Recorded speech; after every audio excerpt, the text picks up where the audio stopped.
birds of a feather flock together. And that's true, except we're velociraptors. Yes. You don't want to mess with either one of us. You do not. And let me tell you, you get Dan Richard and Wayne Saya and now attorney Ivan Raiklin. He was here again today for the Trump event. He's on fire. That video, I got to dig it out. I can't remember where I found it, but he said he released it like a couple years ago and it's just coming back out now. Connecting the dots for January 6th. Blow your mind. Wow. I can't wait to see it. Absolutely. So what are you up to? Are you causing trouble down there? I'm causing good trouble down here in Georgia, standing up for what is right. We have a very corrupt Fulton County District Attorney that believes that, she's trying to criminalize investigating election fraud. So I started doing research and I found out that, lo and behold, according to Georgia law, she doesn't have jurisdiction to investigate any events or anything that took place inside the Georgia Capitol. Unless the district attorney, not the district attorney, the attorney general gave her the authority and appointed her special prosecutor. I filed 2 open records requests with the Department of Public Safety, who oversees the Capitol Police, and that who is the chief law enforcement authority for the Georgia Capitol. And I filed open records request with Attorney General Chris Carr's office to see if either one of these agencies had given Fani Willis authorization to begin the investigation on what took place in the Georgia Capitol. It would impact the alternate elector she's investigating, Senate hearing they had on the 2020 election that Rudy Giuliani testified at. It would impact both of those. And they didn't have anything. So we're going after Fani Willis. I sent out emails. I filed more open records requests. I had heard from a very reliable source that 3 months before Fani actually convened the first Trump grand jury that ended in a fiasco, that she hired a PR messaging person to help her, to actually help her properly message the investigation of Trump in order to advance her political career. Properly message. I'm sorry, if there's a crime, you charge, you arrest, you prosecute, you prove. You have a PR message for the BS? That's another BS. We need a BS stamp. So explain to us again, because I think this is eerily reminiscent of January 6th with Capitol Police. You know where I'm going with this. I'm just going with the setup, not what happened. So go over that one more time about who she told to do what and Capitol Police for Georgia. What do you mean Georgia has their own Capitol Police? They don't use the state troopers? Well, the state troopers and the Capitol Police fall under the Department of Public Safety. And that's the way. And the Capitol Police are tremendous. I've had a lot of dealings with them on different events and rallies I had at the Capitol. And they're an incredible bunch of people. But she just, what she did is, this is what transpired on February 8th. The Georgia Secretary of State's office, Brad Raffensperger, you can go ahead and say his boo-boo with him because he's a bad guy. His office released a statement this February 8, 2021, saying that there had been they were investigating complaints and election interference and election fraud. They were looking at that, investigating it, for the 2020 election to see what took place, election interference or fraud. And the spokesperson said, after we finish the next step, we're going to send it to the Attorney General. Okay. So on February 10th, little Miss Fannie Willis, that before she became district attorney, represented and hung around with gangbangers, she decided, I don't want them to do that because I want to use this as a stepping stone to advance my career. So she wrote a letter to Chris Carr, to Brian Kemp, Brad Raffensperger, and former Lieutenant Governor Jeff Duncan, which I'm not sure why she sent it to Jeff because he was no longer in office, had the letters hand-delivered basically saying, hey, you all are potential witnesses. I'm going to investigate this election interference and, election interference. She's not investigating the election fraud. She's investigating the election interference by Trump, the alternate electors, and the hearings. And so she sent them this letter and saying, hey, I'm going to do this. Well, if she already had jurisdiction to do it, there would be no need for her to send those letters. Correct. She could do it. She could just do it, but she had those 4 letters hand-delivered. Now, Chris Carr's office could have appointed her a special prosecutor to look at all that. He did not. Essentially, what Fannie is said in the letters, hey, you guys are all potential witnesses to this crime, and because the Georgia Capitol is in Fulton County, and that's her jurisdiction, and she handles that, she's going to, that she is authorized to investigate. Well, there are federal courthouses in Fulton County, and there are embassies, from other countries that are in Fulton County, and she doesn't have authority to investigate that. So, she's usurping authority. Now, Chris Carr, the Attorney General, he should be a eunuch because he's useless. Yep. And so he did not send anything, did not push back or anything. So a lot of all the attorneys that are involved have clients that are under investigation by Fannie. They know about this, and they're looking at a jurisdiction level. The problem is for Fannie is with years ago, there was this very, very arrogant state senator named Don Balfour, who was an all-powerful rules chairman. I found out he falsified his expense reports that he turned in. And so I filed at state capitol, I filed ethics complaint. And the committee said, okay, we're going to refer it to the Attorney General for prosecution. They did not send it to the Fulton County District Attorney at the time, who was Paul Howard. They sent it to the AG. So Fannie Willis is trying to usurp all this power to advance her political career. She is arrogant, and what's taking place, there's extreme backlash, especially after I put out the information that she may not have jurisdiction, that she doesn't have jurisdiction.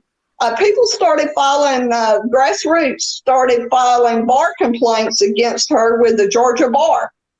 And we're we're not going to stop. You go after, it is high time that folks like us and MAGA, we start taking the fight to these Democrat elected officials, just like the left has taken the fight to Donald Trump. We stand up and we say enough. We're mad as hell, and by God, we're not taking this shit anymore. And we stand up and fight, and that's what's going to happen. In the open records request, it was quite a long open records request. Okay. A lot of things I asked for. One of the things I asked for was record of the PR firm or messaging firm. Yep. I wanted to know how much money was spent on this investigation. Was it public funds? Did she receive money for from somewhere to investigate Trump. I asked that. I also asked they have a big backlog of felony cases in Fulton County. These folks have been indicted, and there's a big backlog because Fannie and her office are going on a wild goose chase and going after the best president this nation has ever had to advance her career. They're not trying all these cases. So I asked for a list of felony cases that have not gone to trial yet. So her office is going to be quite busy for the next 3 days trying to fulfill my request. And all with no authority, because no paperwork has been given to you to date showing anybody giving her the authority. And even if you did get that paperwork, they don't have the authority to give her the authority. But when you were talking a little bit earlier, I was making notes. When I look down people, I'm writing notes. So Trump today in Windham, New Hampshire, talked about her not by name, but by the Georgia prosecutor, and that, she hung out with a group of people, and there were some problems she had with them, and trying to escape from a situation she was in. And he was careful what he said, but he's like, so how is that okay? And then she turns around and indicts me when she has all these felonies and all these other things going on, when her background ain't so nice. He also went on to say that he said, so they're indicting me and trying to take away my First Amendment rights to talk about this. He said, but what about Stacey Abrams? Because she hasn't shut up for over 6 years that she lost the election, that she, there was fraud and she really won, blah, blah, blah. But she's not indicted and her First Amendment rights aren't taken away, and neither are Hillary's. So you want to talk about dirty politics and what's, it's not what's good for the gander. What's good for the goose is good for the gander. It's just all orange man bad, and everybody's hanging, like you said, their political future on this, and they don't have the authority. And this is what we, the people, have to understand. Just because you elected them, and I'm not necessarily talking about Fannie, but just because you elected these legislators does not mean they own us. We own them. If we say we want our sidewalks paved in gold, they have to bring it to the floor, put it up as a bill, they vote on it, and we vote on it. That's what's not happening and hasn't in decades. And this is how this kind of BS with I can't think of the name of the guy that just did the indictment on Trump, and this one up Jackass Smith. Thank you, Jackass Smith. And, the Chicky Poo up there. And I just hate saying their names. It creeps me out to give them any of my airtime that I pay for. So, he did mention that, because you said to me, what did he talk about? Those were the two things specifically he talked about in her dirty past. And he also talked about Trump Jr., Donald Jr., being told he has to go to jail, blah, blah. It's all over the place. And so when I showed those three pictures of 3 foreign territories being the capitals of countries that they're not part of, they don't have the same police, don't have the same flag, they have statute laws because they're corporations, sounding like Georgia is kind of a little bit like that. It is. The Georgia Capitol, you've got to look, it wasn't always in Atlanta. It was in a Milledgeville, Augusta area at one point. So they made it its own entity, much like our founding fathers with the U.S. Capitol and with the White House. It's its own entity. They did that so a state couldn't claim jurisdiction to the seat of the federal government. And these laws were put in place decades and decades and decades ago. So one county, like a rogue DA, district attorney or law enforcement, could not harass legislators because they didn't like what legislation, that they voted on or were supporting or anything like that. So it's a 5 square mile radius around the Georgia Capitol in state-owned buildings that are controlled by the Georgia Building Authority. So we have to fight back. We have to push DAs. We have to push our Republican elected officials.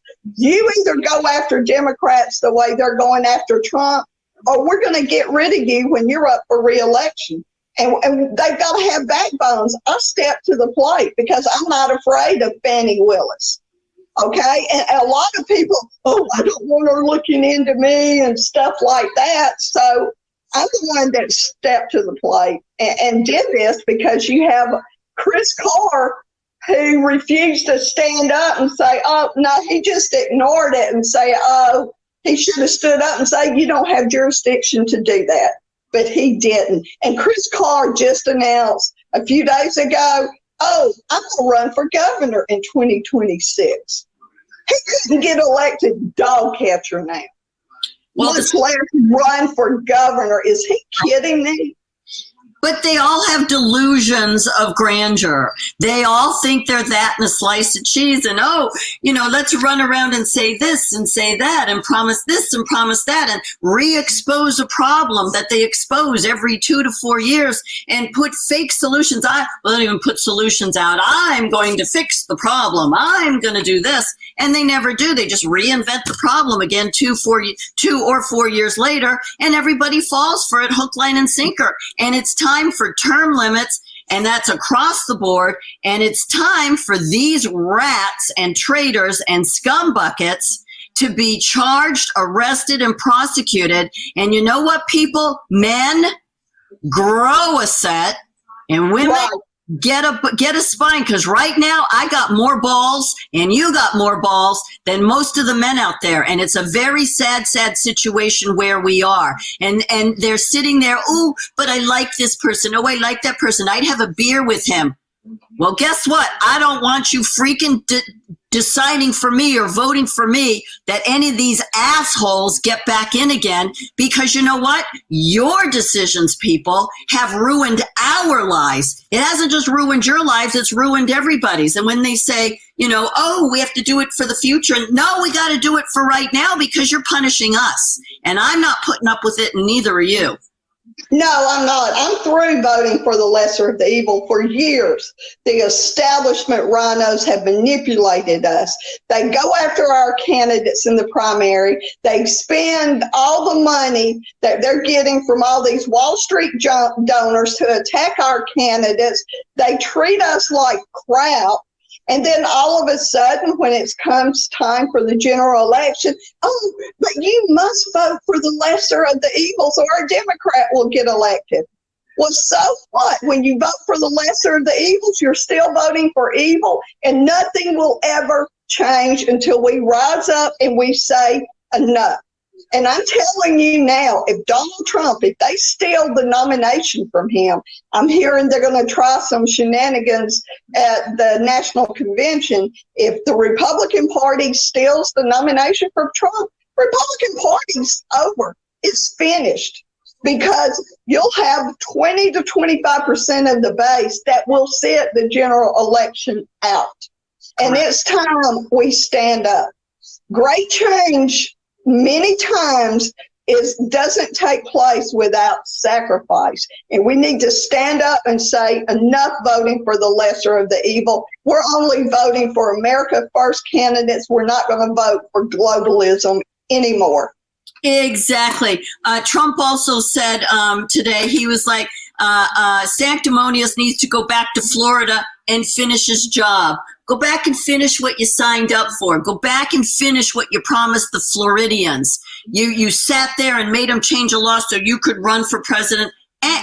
This stuff ain't gonna stand anymore. Ain't gonna stand anymore. So he did slam on Sanctimonious.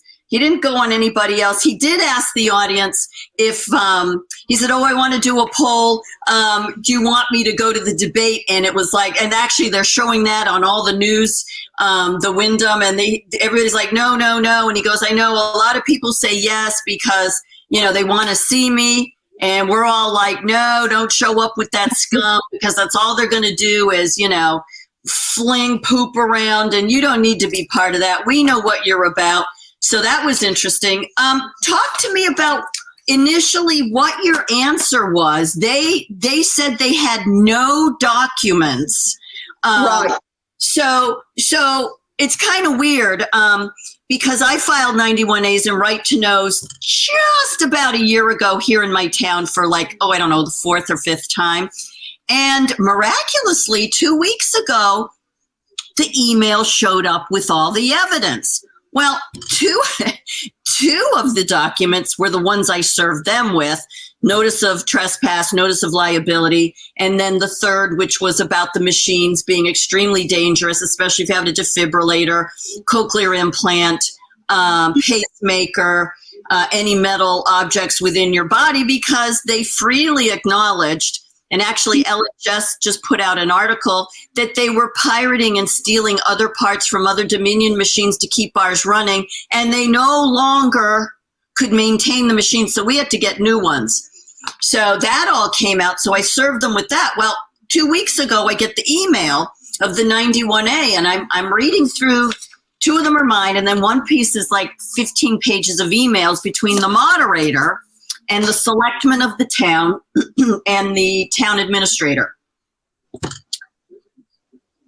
Slightly sarcastic, I'm embellishing just a tad, that he informed them that they all needed to put on their powdered wigs, their Ben Franklin spectacles, have their tankard of beer, and put their heads back to 17-something because I was coming at them from ancient times. Oh, that's ridiculous. It's because you're a threat to them, or they wouldn't be doing this. You're a threat. You don't worry if they attack you. You worry if you're not being attacked, because if you're not being attacked, you're worthless to them. They're not afraid of you. Correct. I mean, can you imagine? That's how they were talking. So one guy writes back, texts back to him or emails back to him and says, I never got the email. He goes, oh no, she delivers by Pony Express. Oh, wow. Yeah, I'm sticking to the Constitution, guys. I ain't emailing Jack Diddley squat because I'm getting your John Hancock right on here in front of my face with a stamp and a date. And I'm holding you to it because you can't do jack squat about it because I got it all in writing.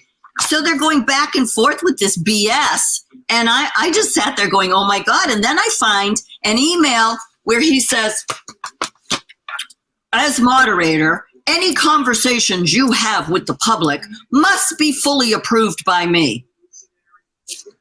That's crazy. I'm like, he said, you cannot tell them there's a side pocket on the machine where if they want their ballots hand counted, it can go in there.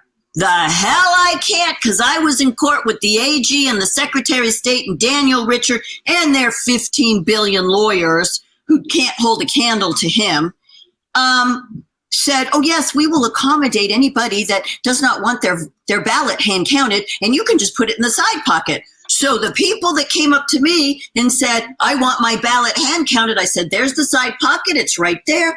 And of course they had the sign all covered up, and I was like, it's hidden behind the sign. See, they don't want you to do that. He threatened me. I have the email with the threat on the bottom. Wow, great job. Yep, I'm done. They're going down, and baby cakes, pull out the silver and gold bullion because I ain't taking cash. Great job. So talk to me about you. No, you didn't get anything. What do you mean I didn't get anything? So they said they didn't have any of the evidence. They didn't have what you requested initially. Yeah, I requested documentation because there's a legal process. They would have had to put together a legal instrument, is what I call it. A legal instrument is what I asked for. that would have given Fannie jurisdiction to investigate events inside the Capitol. And these are the only two agencies that could have possibly had them that were able, had the power to grant her jurisdiction. Neither one had them. And Fannie, let me tell you, Rolling Stone did an article, and she's going after gangs. City of Atlanta has a lot of issues with gangs, and it's tied in with rappers. She's investigating, I think it's YSL or something like that, that gang, and she's saying, it's racketeering, they're a criminal enterprise and all that. And one of the members, I think his name was Young Thug, Fannie had represented him when she was in private practice before she came back to work for the district attorney's office. And he was defending her. He said she isn't like the way she's portraying herself now. She helped me. She was nice. She hugged me. And we had a close relationship, friendship. This is Fannie Willis. This woman that supposedly is just, I'm above reproach. Well, apparently she's not if she's hanging out with gangbangers. And that's what Trump was referencing. And she she had them up for trial and things like that. I mean, prosecuting her former clients. So that was interesting. But we have to keep the heat on. What you're doing is very important. We're not going to win unless we bring the heat. And I'm not talking about violence. No. We're nonviolent. We're not Democrats, but we fill out paperwork, we push, we contact our legislators and say, we want real change. And we want now. You do something about it or you can kiss your job goodbye. That's what we need to do. We need to be George Patton. We do. And I just got to say, God bless you and thank you for doing that. I want to know what the next section happens. And if you want to hang around for a few minutes, I'm going to do a couple of pictures from this afternoon and one little video to take us out of Trump. And I hope you enjoy it. And we're going to talk again soon, lady. Okay, thank you. I'm going to watch the pictures. Okay. All right. So there we have it. So goodness gracious me, this rally, 75% of it was about the military and the military vets. New Hampshire does not have a full-time working ER or hospital for our vets. President Trump brought that out. The only state that does not have a full-time vets hospital, military vets hospital, he's going to build one for us. So there's 3 of the flags. Go to the next picture, please. Oh, zoom in, people. So we've got a royal blue flag. That's Air Force. And then the very next one that's black and it's got a blue circle and a white thingy in the middle. That's the Space Force flag right there with the military. Hello, people that know. Calm City. You know what I'm saying, and right next to it. So go back one, please. So there's the first 3 flags. You got the Army, you got the Marine Corps. Yeah, go Marine Corps. We got United States Navy. So I got that covered in my family. 1, 2, 3. Let's go to the next picture. And then we've got the Air Force. I don't have that one. I actually have, in England I do. Space Force, not yet, working on it. So there you have it, people. You may have seen it, but this is the first time many, many, many people, including myself, have seen the Space Force flag in full array with all the military flags. Make sure you screenshot that for posterity, ladies and gentlemen. You saw it here with President Trump in Windham, New Hampshire. So that's my first little tidbit and secret. The rest will come out in the chat. My Broadcasters News and Reviews 9.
this is I just knocked over a fan on purpose here. It was blowing the hell out of my hair. And I said, I got to do a good job in front of New Hampshire. I can't have fans. We don't need anything artificial up here, right? So I just want to say hello, New Hampshire, a special place, a great place. Many great friends and great people. I'm thrilled to be back in this beautiful state with thousands of proud, and I mean proud, I mean seriously proud. Look at this. American patriots who believe in that timeless motto, live free or die.